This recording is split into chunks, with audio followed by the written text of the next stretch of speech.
அகங்காரம் உங்களை ஆழ்கிறதா? விளக்கை அணைத்ததும் தாகூர் கண்ட நிலவொளி ரகசியம். இந்தியாவின் தேசிய கீதமான ஜனகணமன பாடலை இயற்றிய ரவீந்திரநாத் தாகூர் தன்னுடைய ஓய்வு நேரங்களில் படகு வீட்டிற்குச் சென்று அங்கேயே தங்கி படித்து ஓய்வு பெறும் பழக்கம் கொண்டவர்.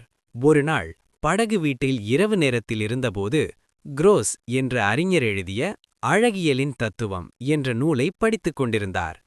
ஏரியில் அமைந்த படகு வீட்டில் குளிர்ந்த காற்றும் அடர்ந்த மரங்களும் ரம்மியமான சூழலை உருவாக்கியிருந்தன.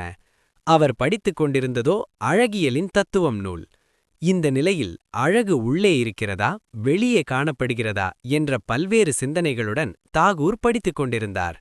படித்து முடித்த பிறகு விளக்கை அணைத்துவிட்டு தாகூர் தூங்கச் சென்று விட்டார்.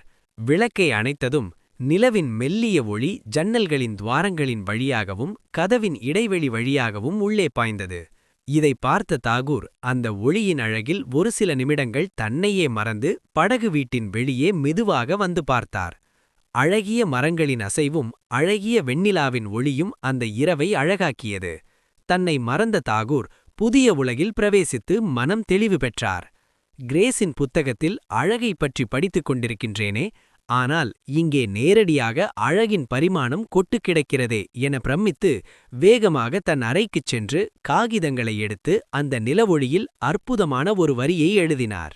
என்னைச் சுற்றிலும் அழகானது முழுவதுமாக பறந்து விரிந்து இருக்கிறது, ஆனால் சிறிய விளக்கானது அதை தடுத்துக் கொண்டிருந்தது. விளக்கின் ஒளியால் நிலவின் வெளிச்சம் நுழைய முடியவில்லை என்று அழகாக எழுதியிருந்தார்.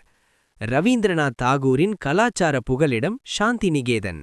இந்த அழகான வரியில் விளக்கு என்பது நமது அகங்காரம், நிலவொளி என்பது பேரறிவு என குறிப்பிட்டு நமது அகங்காரம் பல சமயங்களில் பேரறிவினை பெறவிடாமல் மறைத்து விடுகின்றது.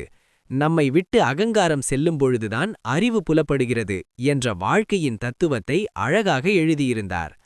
நம்மால் தீர்க்க முடியாது என நினைத்த பல பிரச்சனைகளுக்கான தீர்வு பல சமயங்களில் நம் அருகிலேயே இருந்தார்.